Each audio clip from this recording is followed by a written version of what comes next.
Just a quick factoid for everybody. This panel that we have in front of us today has over 100 years of experience in the reusable.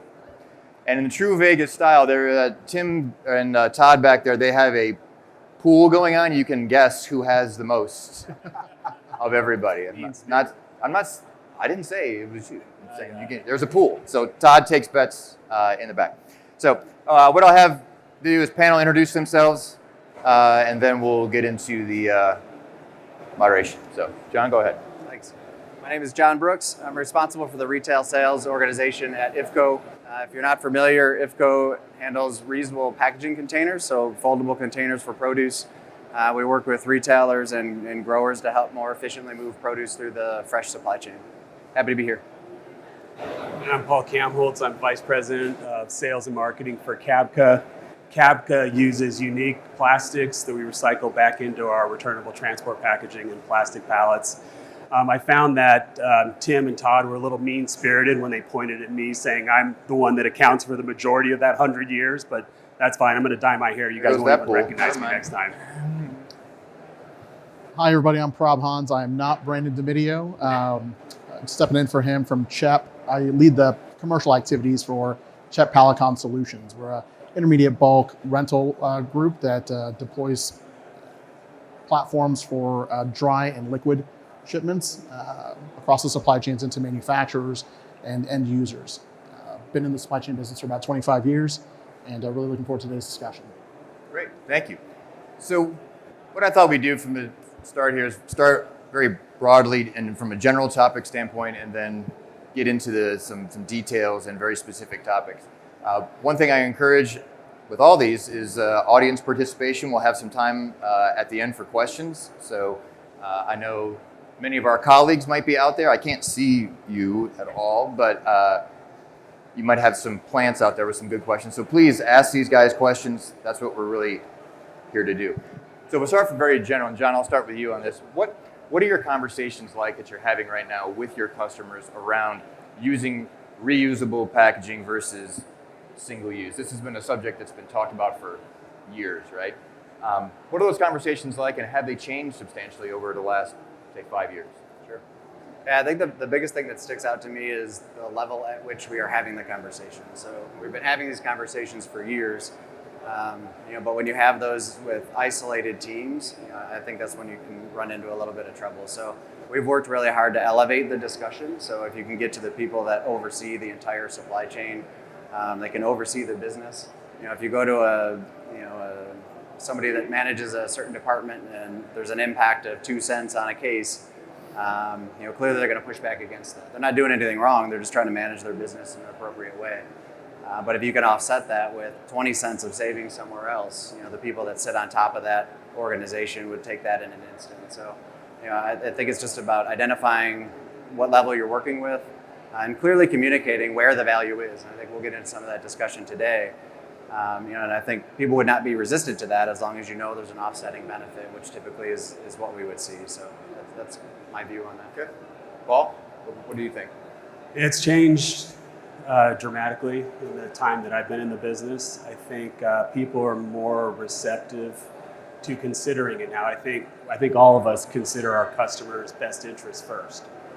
And so when they say, if we're going to buy this returnable asset and it's costing a lot more than the disposable asset, what happens if I lose it? What happens if it breaks?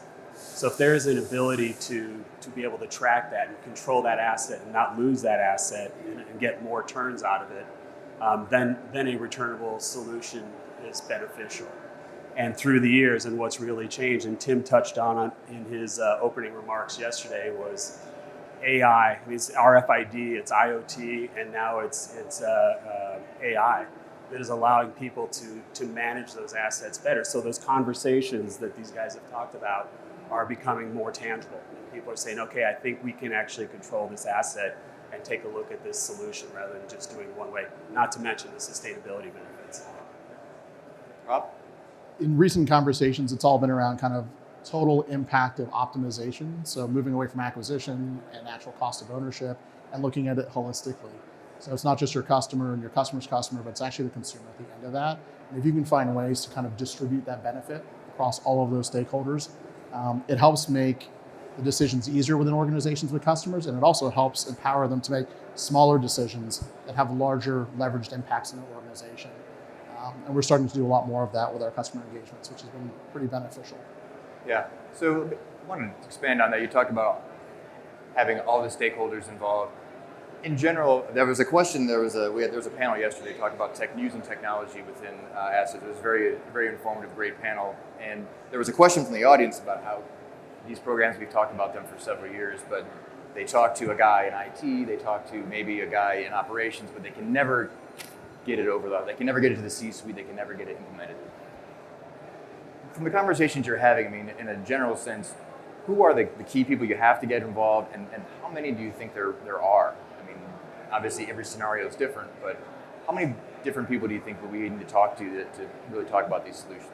Yeah, I'll build on the D where they're different. So every engagement with the client is going to be varied depending on their size.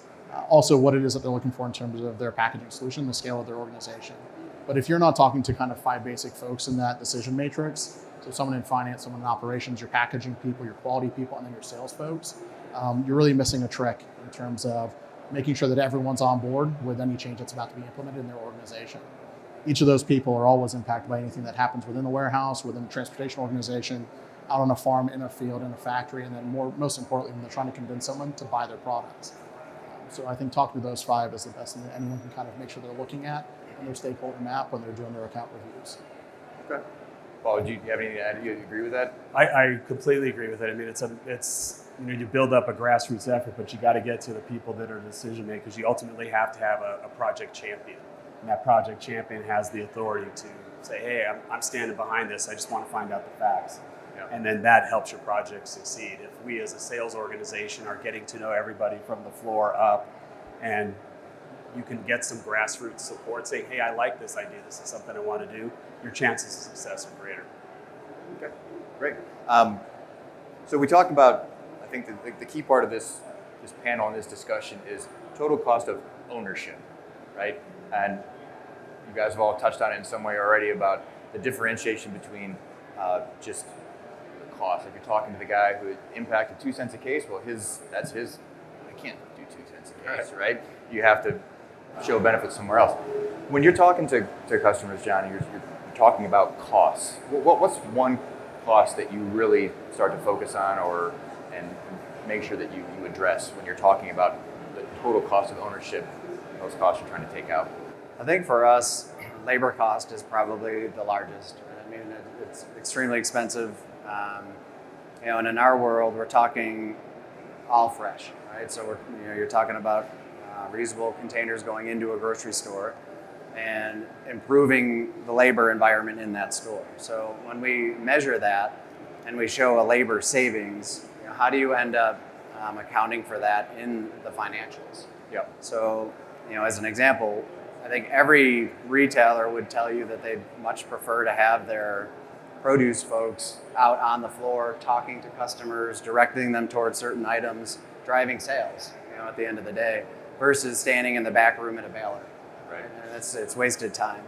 But on the other hand, if you show that as a savings, they're not going to remove that labor out of their supply chain per se, but they're going to have a more effective employee that's going to be potentially driving revenue, right? So is it a cost reduction? Is it a revenue improvement? I think everybody really looks at it differently. So we just try to be very transparent, when we work with retailers to show that end-to-end impact. But I think labor cost for me is probably the biggest one. It's elusive to kind of pin down. Right. We know it's there, but they need hard numbers to make these decisions, and we try to make that visible for them so they can do so. Okay. Well, what's one cost that you really focus on? Well, I think labor is a big Right. big part of it. For us, the thing that comes up most often is the cost of the asset and how often are we going to be able to get it back and reuse it. So if a customer is looking at spending however many dollars on a plastic pallet, if I can't capture and contain that asset and I lose it, that's $20 out the window versus 7 or 8 for a wood pallet, let's say. So, and then to be able to manage that. And there have been several projects where you have to not only involve various levels at the individual company, but a company, a very large drink company, had a stakeholder customer that was very involved in their business. So we not only had to involve themselves, we had to involve that customer, and then we had to involve the distribution company and trying to figure out how all this works, and then doing the math to see if there is a benefit to doing it. And so it's not just the cost of the asset, it's the labor, and then it's also all the supply chain costs. Yeah. Rob, Yeah, a couple that pop to mind there are really the administrative cost of using one-way packaging as well as the financial impact of it. Administration is kind of one of these things that's blended through just like labor in some instances. And when you start asking the teams, like, how much effort does it take for you to plan, prep, organize, run an RFQ, do a quality check on a provider, and all those things, it's not insignificant. Then you take on the next step of that of saying, hey, I need to have sufficient inventories of that one-way packaging that's coming from these multiple people that not only takes up space, takes up kind of share of mind time, but also takes up balance sheet, right? Because now they're holding on to this inventory in the event that they need it to ensure that they don't stop their operations. So when you look at reusable packaging in that a little bit differently, you kind of simplify a complex process that's been assumed as acceptable, but you'll actually find efficiencies kind of in the front office, the back office, and obviously back on the floor. Yeah. One cost that we've talked about and you hear is product damage. Oh, Yeah. And so, John, do you experience that, and how do you quantify that? Because damage could be multiple things, right? Is it you can't use it, you have to send it back? Do you talk about product damage, and if you do, how do you go about talking with a specific customer? Yeah, product damage is certainly a big part of our discussions. In the world of fresh, there's a lot of water that is introduced into the process. Water and one-way disposable packaging typically don't get along, Right. and the things you have to do to make them get along make it even not able to be recycled in the end of the day. So damage is certainly a big component of that. When you think about all of the handling that happens from the field all the way to get to a grocery store, a lot of hands touch that, a lot of fork trucks. Fork trucks versus one-way packaging, it's going to lose. And we also see a lot of damage that you might not see right away, right? And that's, I think, one of the bigger challenges retailers will have is some of that damage is invisible until it gets to your counter, right? Right. We've all brought home bananas, you put them on the shelf, a day later you see all these bumps, bruises, nicks, that can happen with all the damage that happens throughout the supply chain. So certainly a big part of our discussions with retailers. Do you actually get retailers pushing back? And they're obviously pushing back on their customers. Does it ever trickle down to you guys? Where they feel like your containers are part of the reason for the shrink or for the product damage? It can happen, yeah. We put a lot of work into that and making sure each of the containers is fit for purpose. And I think that's a big difference between one-way packaging and reusable packaging. The one-way packaging, its purpose is to transport something from A to B. Yep. And reusable packaging, it's really designed to manage the entire supply chain, to account for the labor, to account for the item that is inside it and what it's trying to protect.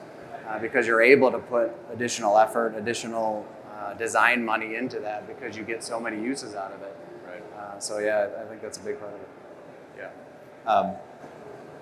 One that obviously is a maybe not a cost, but it's a benefit and that's something we all talk about is sustainability. Okay. Great word. Everybody talks about it. Very hard to sometimes quantify and very hard to sometimes really talk about with the end customer to make it benefit them. So, Paul, what kind of conversations and how do those work around sustainability when it comes to, it's not a pure cost, but obviously there's benefit and there's obviously a lot of things we've heard about them through the RPA already, mandates, things like that. How do you go about having those conversations? So that for our company, that's really our foundation. So it's all about, it started with sustainability, taking unique plastics out of the waste stream and then making a product, and that ultimately was a pallet.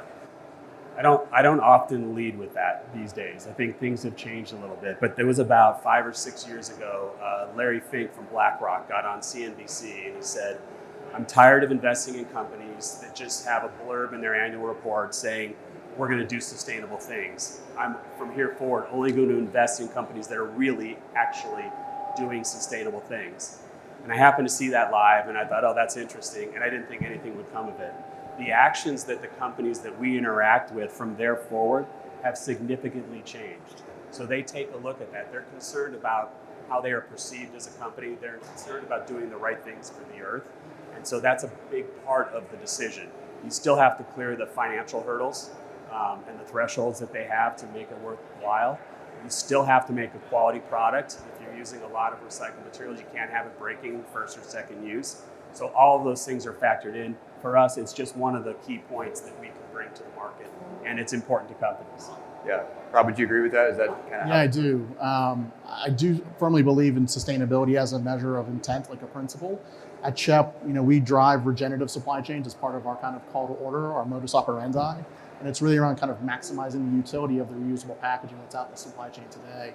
We recently worked on a project, we'll be talking about it later this afternoon, which is another advent there where we're looking at actually pulling post-consumer waste back out of the supply chain, retooling and purposing that into the next generation container in the foldable large container class. And that's just something I think is intrinsic in our organization, but it's also something that you make available to your customers, right? They get the derivative benefit of our investment of time, intelligence, and purpose with partners like Capca and others to really bring them the solutions that they don't have to come up with on their own. And I think that just, again, further demonstrates that if you're open to reevaluating one way versus reusable, and then self-managed versus kind of partner managed, there's a lot of upside there in that sustainability space that still hasn't been captured.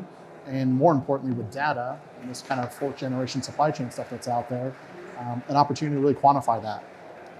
And we're very fortunate as an organization to be investing heavily in that space. Yeah. Can I add something? There was a presentation last year by Cummins.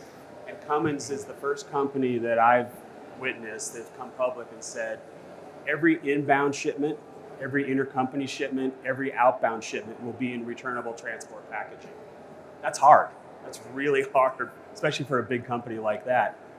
They went through the process and they're still going through the process, but there is a financial benefit and then there is a sustainability benefit to them doing that. I don't know enough about that project, but I was really blown away that they actually pulled it off and they're executing to that. Yeah, absolutely. I know, John, IFCO, obviously sustainability is a huge part. So 100%. How does that play in very similar, or is there anything? Yeah, I think the sustainability conversation is alive and well for us. I think customers get very excited about that. We always present a sustainability certificate to our customers every year, showing them how much solid waste they've removed, how much water they've removed by using reusable systems. And I'm always blown away at the reaction to that. People get very like they don't think that it's that much. They wouldn't think that by replacing a cardboard box in one supply chain that they're eliminating so much waste, or what's? Yeah, I think when you're able to translate it into something that means something to them, right? Mm-hmm. When you talk about how many cars you take off the road, for example, by simply making a decision to use reusables, and we'll go into some of these offices and they have these certificates on the wall 5 years later. I mean, I think they're proud of it. The Mother Earth needs some support here, and I think people are happy to help. And it gets back to the conversation we had earlier. If you can get that to the right level and you can show. Yes, you have to deliver on the financial side as well, and the costs have to net out. Mm-hmm. But even if it's cost neutral, why wouldn't you do it? Right. And I think a lot of people come to that conclusion, as we have those conversations. Okay. Are there any other costs that you guys that we didn't mention that are kind of big items that you always talk about within the model? Did we miss any going through there, or something that you make sure you hit? Yeah, I'll highlight another one, but I also want to build on this other thing that I think is really fascinating about being at Pack Expo and being in a room with so many material solutions providers, right? There's a lot of engineers here. And one of the neat things about reusing packaging in a sustainable way is that you can turn your engineers loose on creating a systems impact throughout the entirety of everything that you're kind of challenged to do as an organization. And that's very different than using one-way packaging, because one-way packaging is a consumable that is an expense through that process. And if you allow your engineers and your organizations and other places to say, well, what if you could change it to this, similar to what Cummins did? You might find some possibilities there that you weren't previously looking for. And in this constant era of kind of cost improvement, cost optimization, reinvestment into the business, you may find some systems-driven solutions by turning to reusable packaging, which you wouldn't otherwise have entertained, which I think is just something that was important to call out. On your second point around other costs, yield is a big part of what everyone does. So whether it's waste at the end of that value chain where the consumer's gone home and half the stuff is spoiled, or if it's happening through the processing steps in between, finding a way to kind of demonstrate the benefit of reusable packaging in maximizing yield of ingredients, of supply, of colorants and other things is really, really important. It's been previously kind of accepted as a point of waste, depending on what was a legacy solution that might have been there. But finding ways to kind of optimize that, I think, is really an area of opportunity, and it's not insignificant. There's liquids out there in the market that move through, drums, totes, containers, and the like, and they may be worth, between $1 and $100, $1,000, kind of a liter.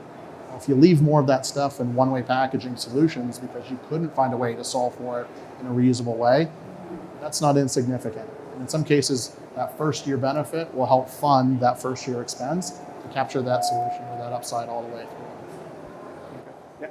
Yeah. So one thing you mentioned I wanted to start hitting on is we talk about the costs associated. We talk about kind of these items that we always address. Let's talk about kind of execution.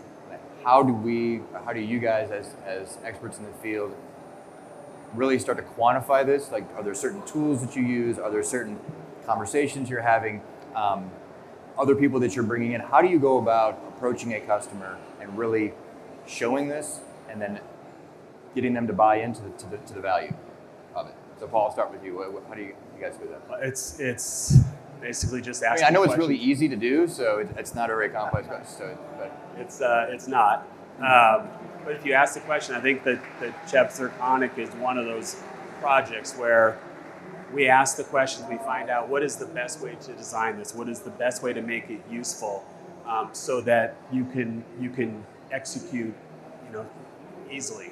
And if you incorporate a variety of people in the process and get their buy-in, I think you'll find that they're the people that touch it every day. They're the people that are going to know this is a problem. If you have it designed this way, this is going to be a problem. And I'll go back. Kevin and I used to work at Rary separate times, but we had all the Big Blue soft drink companies business for these 2-liter crates. And we decided to go out into the field. We went everywhere. Went to the production facility, went to distribution, and everywhere. And we asked the question, what can we do better? And there was a route driver named Henry, and this is 30-some years ago. And he said, when I'm lifting that 2-liter case, those 8 bottles off the top of the pallet, it jacks up my arm. And so Pat Apps, our lead design engineer, said, we can fix that. So he redesigned it. We already had all their business, but he listened to the customer, he redesigned it, and then we put it out in the field. Not only did we point to Henry as the one who came up with this idea, and we communicated that out to the field. Our execution in rolling out that completely different crate went very smoothly because we collaborated and got input from people that are touching it every day. So I think that's a key way to make sure you execute seamlessly. Boots on the ground, eyes on the Exactly. operation. Absolutely. Rob, what kind of tools do you guys use? That customer-driven insights process is really critical. We worked for a person a long time ago. If you have a question about something in your business, go ask a customer, and they'll tell you exactly what's going on. In this most recent project that we're going to talk about later, it was exactly that. It was a customer-led initiative, looking at taking insights from the market to understand not only kind of how things can be done differently or better, but how do we build for the future and the changing workforce with more females being in the supply chain space out in the warehouse and being able to accommodate them with different statures or shorter individuals in different parts of the world. And this was a really fascinating thing in terms of like capturing that insight in the design process. And so I would just say in that way, seek first to understand what's actually going on the floor. Don't assume you can figure it out in a spreadsheet or on the carpet in a conference room. Actually go see it, feel it, taste it, touch it, and then bring those insights back to the smart people, the engineers who can kind of really figure it out. Okay. John, what kind of tools or process, anything different or anything additional that you guys? Yeah, for sure. You might not believe this, but as a salesperson going into a customer, they don't always believe everything I say. It's shocking. What? It's important to be able to validate that and really put it on paper and prove it, right? So I think for us, it's 2 things. One, after doing this for so many years, we've developed what we call an end-to-end tool. So we know all of the various inputs, right? The labor impacts, transportation impacts, any kind of pack size changes that need to occur to accompany the reusable packaging. So we've developed that tool, and we're very transparent with customers that, you might not get revenue anymore for the corrugate you used to sell out of the back door, okay? But maybe you have a cost reduction on the actual rental versus wax corrugate box, for example, that's very expensive. So I think it's really important to show all of those puts and takes to the customer up front, because they're going to show up at some point on the P&L. Yeah. So if you go through this process, and you're not transparent about that, I think you can get in trouble down the line when those costs start to creep up, and it really slows down the rollout. So I think really being transparent on that end to end, and just giving them a truthful view of this is the impact that we expect. And the second part of that, we've also paid for third-party studies, and we'll actually have that vendor sign an NDA, with the customer that we won't even see the results. So I think it says a lot to say I'm so confident that this is going to work that I'll pay for the study. You guys look at the results, talk about it together, and call me back when you guys are ready to discuss it further. And we haven't had anybody walk away from that. So I think sometimes the business model needs to speak for itself. We need to be confident in what we're doing. We know it works. Reusables are the future. And let the product speak for themselves. Yeah, outstanding. Well, we're doing pretty well on time, so I want to make sure that the audience has any questions. 'Cause obviously, these guys have a ton of knowledge. So I'll open it up for anybody who's got any questions out there. Don't be bashful.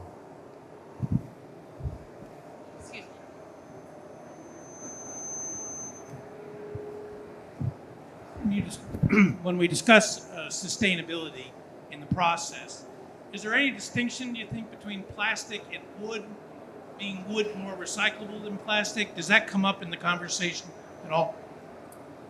Yeah, for us it does. We'll do a life cycle analysis, and we'll take a look at starting when you crack the ethane to make the plastic pallet, and you take a look at it, and you look at a turn trips, right? So how many times is a truck on the road delivering and then picking up empty packages and bringing back and going back and forth?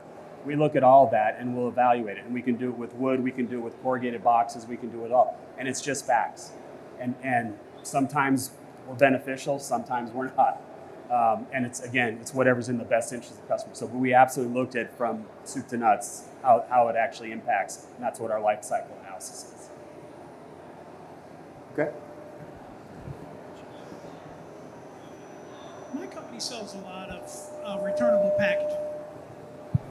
And I see a lot where, 100% go down to wherever it's going, but maybe 75% comes back. How do you guys track or help your customers track what's really coming back, and that they don't have to buy more product every time 25% doesn't come back for some reason or another? I mean, where do you save at that point? You want to restate? I guess the question was, of 100 units that go downstream, if only 75 come back, how do you help a customer with that? And how do you track it, and how do you show that, and how do you maybe overcome that? So that's probably why in your guys' Yeah, wheelhouse. so from our perspective in the pooling environment, that's one of the wonderful benefits of that solution, is that responsibility is kind of managed by the provider of the service, probably similar across our organizations. But in a self-managed pool, there's a terrific opportunity there for you to kind of look at tracking technologies, whether it be barcode and or something more advanced, to understand what's actually happening, where that leakage is occurring, or those unintended uses that's driving that amount of openness in your pool. But also partners that you're working with on the material supply side will sometimes come in and help you do a value chain study to understand what those risk areas are, and then what controls you need to put in place. It's not a surprise to anyone in this room, I'm sure, that returnable packaging does get reused by people who aren't supposed to use it. But in that same way, there's practical ways of ensuring that you get your stuff back. And we see different versions of that deployed across the world where this exists. Deposits are a functional way of doing that. Commercial relationships are a good way of doing that. Lane-driven pricing is a good way of looking at that as well, and creating those accountabilities for return. No one wants to do the wrong thing there because they recognize it's a thing of value, but you sometimes have to nurture those relationships to get the behaviors right that support the business case. Or you can call a pooler and they can kind of take care of it for you. And I would add to that, the cost of technology continues to come down. So, from our perspective, we leverage technology to track the assets, and we're able to pull insights out of that to identify where we might have sources of loss. And as you start to understand where you could have sources of loss, we'll invest maybe more expensive technology into those environments, maybe GPS or something like that.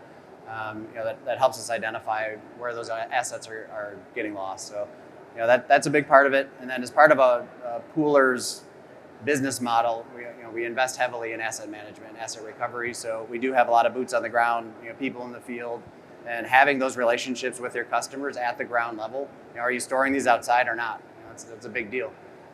So as part of our implementation and working with customers on how to properly implement a program, I think that's important to touch on up front so you don't have the loss to begin with.